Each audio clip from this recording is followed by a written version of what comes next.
Hi everyone, my name is Julie. This is Keep Calm with Books and Coffee. I talk about books on this channel, mainly books about magic, and today we're going to be kicking off Vlogmas as well as doing my November wrap-up. Hi everyone and welcome to Vlogmas. So today we are kicking off Vlogmas, which is going to be a mix of sprints and vlogs and videos. We're gonna have 24 days of Vlogmas. Hopefully it always gets a little hairy in the middle of the month because, you know, December starts to ramp up for the holidays. I have done this a few times successfully before, but I haven't done it in a few years, so I thought I'd bring it back this year. I do have some content ready for you already and pre-filmed and uploaded and ready, but some of it we are still working on. So today we're going to be doing my November wrap-up, which I couldn't do before now because it is currently the end of November. And I have 5 things to talk about today. I also have a couple of others that I did read this month, but you will see in vlog content coming next month, hopefully. So today we're just going to talk about a few books. If you are interested in my physical TBR journey that we have been on this year, I started the month at 73 books on my physical TBR and I ended it at 70.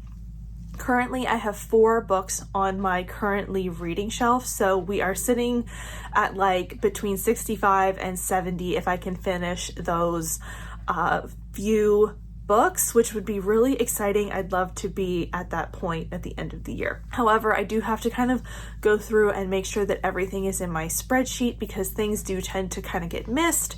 So that may be a video here at the end of the year as well.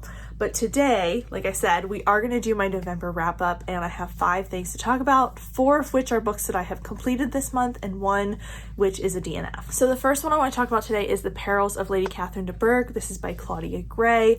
This is the 3rd book in the Mr. Darcy and Miss Tinley mystery series, in which we follow the next generation of Jane Austen characters, basically. So if you took Jane Austen's characters and made them all in the same universe and then some of them had kids that interacted, that's what you'd get here. Mr. Darcy is Mr. Darcy and Elizabeth's son, and Miss Tilney is Catherine and Mr. Tilney's son from Northanger Abbey. So the two of them meet up and start investigating a murder in the first book, which is called The Murder of Mr. Wickham. By this 3rd book, our young investigators have experience under their belt and they are trying to save Mr. Darcy's great aunt, Lady Catherine de Bourgh, after several attempts have been made on her life, and the two of them are brought to Rosing Park in order to figure this out. It is a really fun series. I have read the 2nd and 3rd book alongside Leandra from Leandra the TBR Zero. We've been buddy reading this series, which has been really, really fun because we're both having a really good time with it. And I just absolutely loved this installment. I love the characterization. I love the Miss Claudia Gray keeps each installment fresh and interesting, but also she like keeps the characterization of all the Jane Austen characters while also like imagining the future for them and what could happen, you know, if they have kids, if other things affect their lives. I just really love seeing that. I also love the way she writes this and how it feels like a homage to the original works in so many ways. And I also just love seeing all the Easter eggs of the original books as we go through the series. It's so much fun. I have such a good time with each one. I can't wait because the 4th installment has recently been put onto Goodreads, and that means that I think it's coming sometime next summer. So I'm very, very excited to continue this series next year, and I think we're going to be following the Mansfield Park characters in that one. So I'm very interested to continue. Can't wait. This was a 5 out of 5 star read for me. I can't recommend it enough if you like Jane Austen and mystery because it is such a delightful time. And yeah, that one was a really good way to start off the month. The next thing I finished was A Dark and Secret Magic by Wallace Kennedy.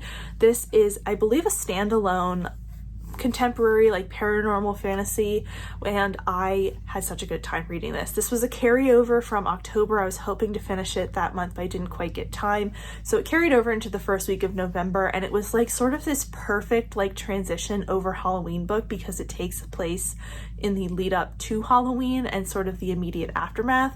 And it's such an interesting story of Hecate, or Kate, known to her friends, who is a hedge witch in her coven, but she is the first hedge witch in several hundred years, and she doesn't have anyone to teach her craft, so she's been figuring this out along the way.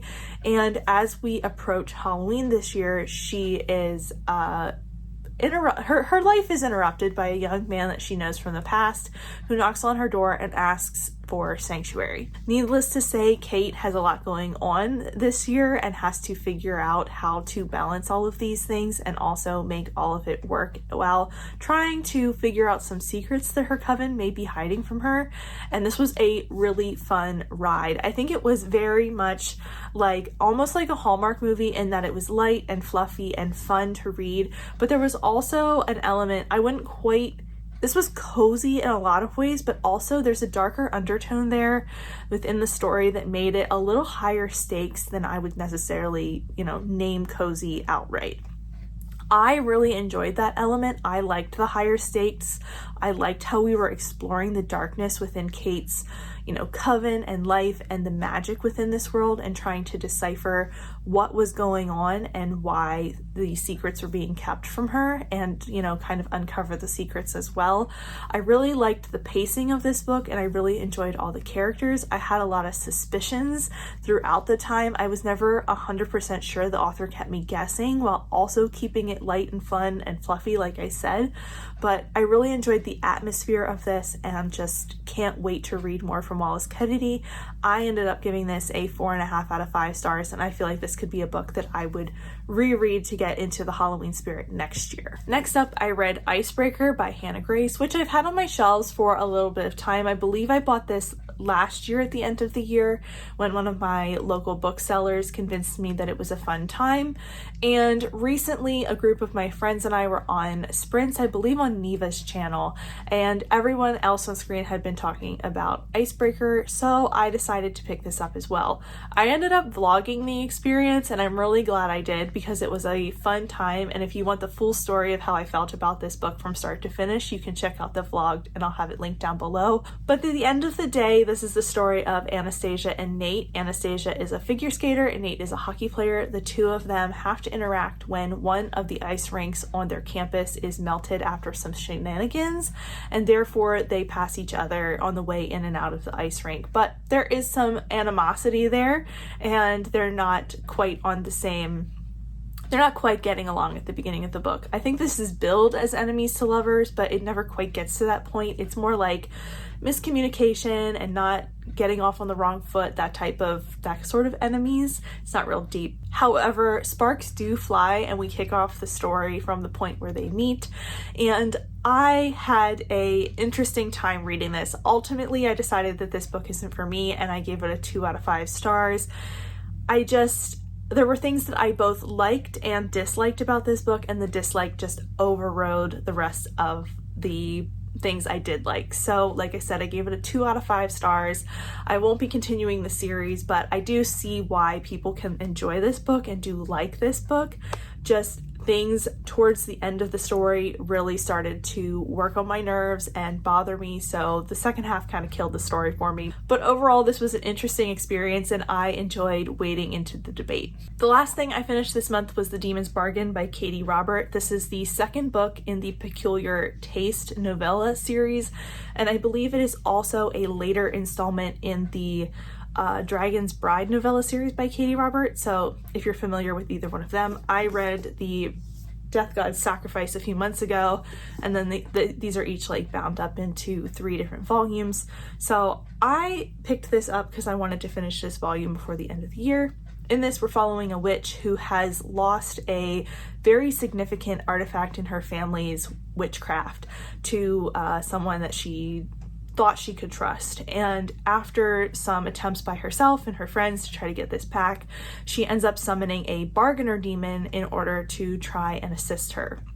The two of them enter into the goblin market that is like the setup and the setting of this like Peculiar Taste series, and the witch doesn't really want to bargain, but she also doesn't want to bargain either, and sparks fly between the two of them as they try to figure out if they are going to make a deal or if their feelings are going to get in the way and they're going to get the amulet back in some other way. This was really fun. I really enjoyed this. I was hesitant to go into it because I haven't liked a lot of Katie Robert novellas in the past. I've liked her more long form works like Neon Gods that I have read previously. I haven't read a ton of her works, but the ones that I have enjoyed have been the longer form ones.